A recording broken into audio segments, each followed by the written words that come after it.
Hello everyone, welcome back to another episode of Let's Play Pokemon Y2. I'm your Smogon gamer. In the last episode, we kind of got started on Route 14 and we're on our way to the Abundant Shrine.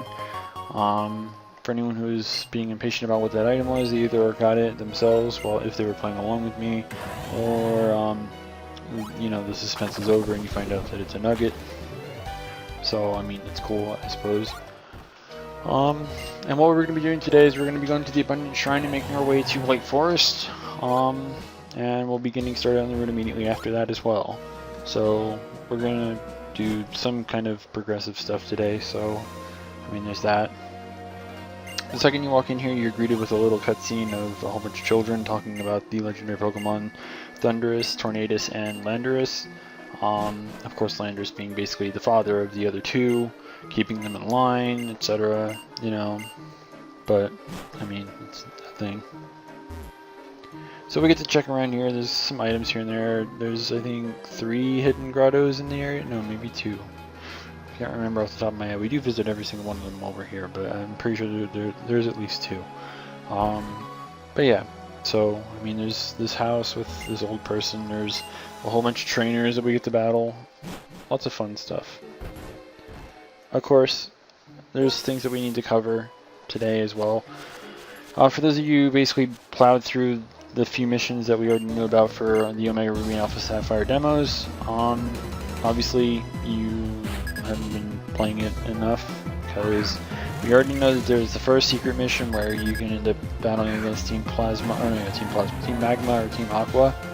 However, another secret mission has been kind of recently discovered, I think in like the last 24 hours or something like that. Serebii has it noted here that another rare secret mission with a low appearance rate after 15 days of play has you go to another new island in search of a strange or suspicious man. Sorry. Anyways, continuing on. When you get to that island, the man will be found in part of the maze, like part of the forest. When you speak to the man, he will say that he has brought nuggets to Hoenn and that he has more nuggets than he can handle, and he will give you one. This nugget can be sent to the main games when you connect with the Pokemon link. The man implies that he has more nuggets, so it may be possible to get this mission multiple times. So, I mean, yeah. Also, completion of this mission also opens up more parts of Moss Deep City, including Steven's house. So if you want to get into Steven's house, I mean, that's a great way to do that. You can see the inside of one of the buildings for once. I need to personally start trying to get to this as well, because I kind of want to see it. But yeah. Also, I don't know if I covered this yesterday. I probably did, but I don't remember. Serebii apparently edited their little information regarding the patch. I think I only covered the fact that there was a patch, not what was involved. I don't know. Excuse me. My throat is really not in, it just doesn't like me today. Bear with it, please. Following the release of the version 1.3 patch last night, one of the small features that have been added as confirmed, or one of the small features that have been added have been confirmed. I guess it's how it's weird, very weird, but whatever. In addition to various bug fixes, such as a fix regarding the villain image not properly appearing in Friend Safari menus, the patch now fixes various special animations for when Pokeballs open on trying to capture a Pokemon or sending one to battle. Previously, these animations could be seen in battle, but not when you send out your first Pokemon. Now these will always appear when they are your first Pokemon sent into battle. And he made a little edit here saying, fix the explanation, apologies for the confusion. I guess Pokeballs didn't do their little special animation whenever you sent the Pokemon out. I don't know. I never paid attention to that. I knew about the Vivillon glitch, but outside of that I didn't really pay much attention to the Pokeball thing. But as they note that the first Pokemon you sent out, it I guess didn't do it, and now it will. I don't know if that also applies to other Pokemon, but when I loaded up the game after I patched it and sent out multiple Pokemon, it kind of uses the animation for every Pokemon in your party if you send them into battle. I had, I think, a Heal Ball Venusaur and a Dust Ball Gengar, I think, that I sent into battle. And both Pokeballs had a little animation whenever you sent the Pokemon out. So I don't know if he thinks the fixes just apply to only the first Pokemon in the party, and that everyone just assumed that, you know, like, I don't know, maybe the other Pokeballs wouldn't animate whenever you sent them out into battle, except unless you sent them out first. I don't know, just kind of throwing that out there in case people thought that, oh no, if I don't send it out first then I won't get this cool special Pokeball animation or something. So I figured I'd kind of clarify that. It does work with every other Pokemon in your party. I'm assuming that it was just like the first Pokemon that was glitched or something, I don't know.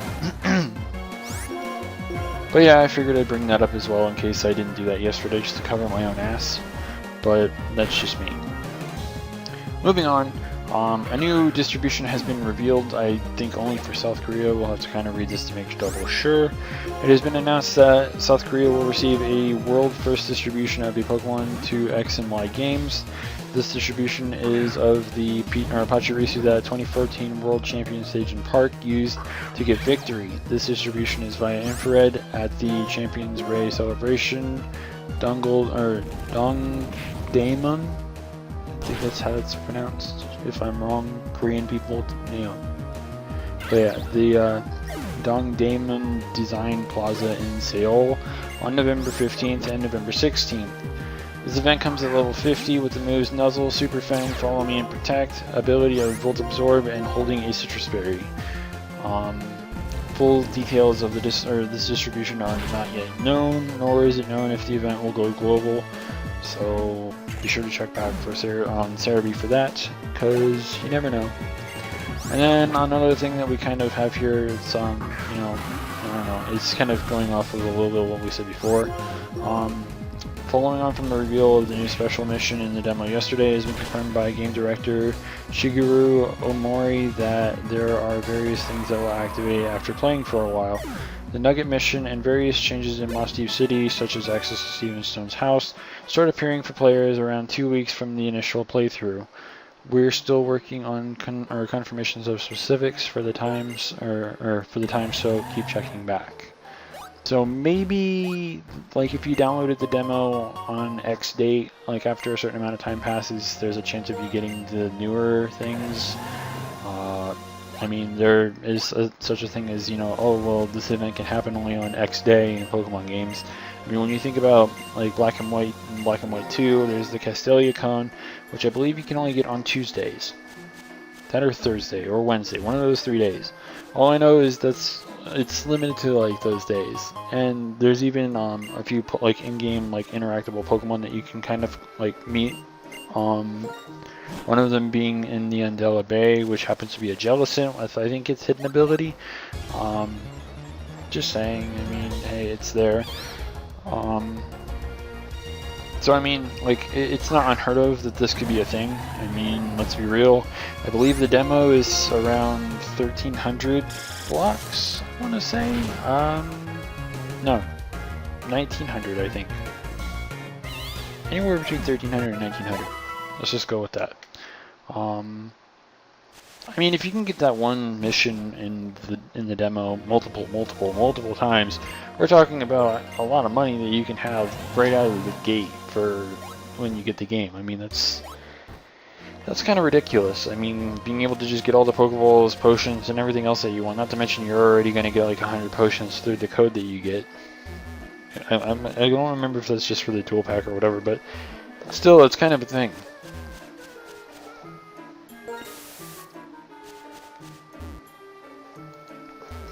I don't know if you heard that, but I did yawn.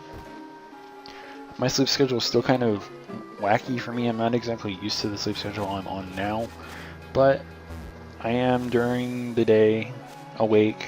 I mean, I'm surprised I'm actually kind of yawning right now, considering last night I went to bed around, I want to say around 9 o'clock.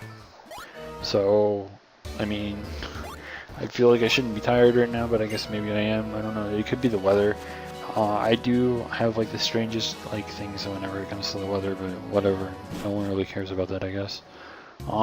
Anyways, now that we're done with the Abundant Shrine, we get to head on to the next area, which is going to be White Forest. And thank you very much, Game Freak / Nintendo or Nintendo and Game Freak. You really done fucked up to an extent. There is a cool little thing you could do here. There is like a little battle tower that you can do, and if you happen to beat it like all the way through and everything else, you can get yourself a free shiny depending on your version. You can either get Dratini or you can get Gibble. And the reason why I say version is because if you infrared connect with another game like the opposite game, you are able to import the other city, quote unquote, into your game and switch them up, much like something else that we'll get to later down the line. So as a result, like, you can get both. You can get, well, not, I don't think you can get both. I think you can just get either or, because I don't know if like, I don't know how that exactly works. There might be some kind of weird complication thing there. I don't know. All I know is you get one or the other, and I played black too myself, so I believe that the one that you get in white is Dratini, because I think I have a crappy nature Gibble just sitting on one of my games that I don't care about. Okay, I don't care about it. It's just it's never going to be used competitively. That's what I mean by that. But yeah, I mean, shinies are shinies. They're free. I really don't think anyone should have a problem with it. But I mean, hell, if you really want to get a better nature one, I think you can self-reset for it, or hell, even RNG use it if you know what you're doing. But outside of that, not much that you can really do, I suppose. And of course, nothing interesting in the Pokemon Center. But, you know, always got to talk to the NPCs. And of course, since we battled on our way here, we're going to heal, get some of that, you know, damage and everything else off, get our PP back, etc. Oh, and I guess while we're here, to replace a lot of the, you know, used max repels, we can, you know, just restock on them, because we just use them and sometimes don't even walk into grass that have Pokemon. Much like you saw outside. Because I'm pretty sure that, you know, it's like, oh, you want to use another repel even though there's no grass in this area whatsoever. Also, I like how that rock and roll is completely invisible in that angle. I have to admit though, I do like the graphics for this game, despite the fact they're not 3DS like type of crap. But I mean, they did a lot of work with Black and White too, and they did even more so with X and Y, and of course OmegaRuby and AlphaSapphire. Part of me is wondering, like, why the hell they do OmegaRuby and AlphaSapphire. Why is it not AlphaSapphire and OmegaRuby? I mean, I don't know, maybe that's just me being picky, but it's always been something that's kind of irked me a little bit. I don't know about anyone else, but I mean, like, I usually see a lot of ORAS instead of ASOR, but yeah, I mean, let's be real. See, again, I'm using a max repel when we aren't even in the grass. But, whatever. Not that it matters, we have all the money in the world to buy shit with, so it's all good. But, this will be our last trainer battle for today, by the way. I believe she has a Meowth, a Liepard, and a Glameow, I believe. I can remember off the top of my head, of course. But, fairly easy battle. We are back in the level 60s at least, so I mean, higher levels, slightly better experience for what it's worth. And yeah, I mean, whatever. I mean, it's cool. You can also get a lot of cool Pokemon in this area, most notably being Tyranitar. You can actually find wild Tyranitar here. I think in Black and White 1, it used to just be Pupitar. I don't remember if you could actually get Tyranitar in this area in the first one. We never really tried to look for one, so... But, I mean, it's one of the cool things that you can actually get here. So it's kind of cool that they added a lot of those really powerful Pokemon into the wild. I believe you can find wild Gliscor in this game. There's also obviously Milotic, Dragonite. There's a lot of really powerful Pokemon that you can find in the wild. So, I mean, they really stepped up things in Black and White too, as you probably could tell.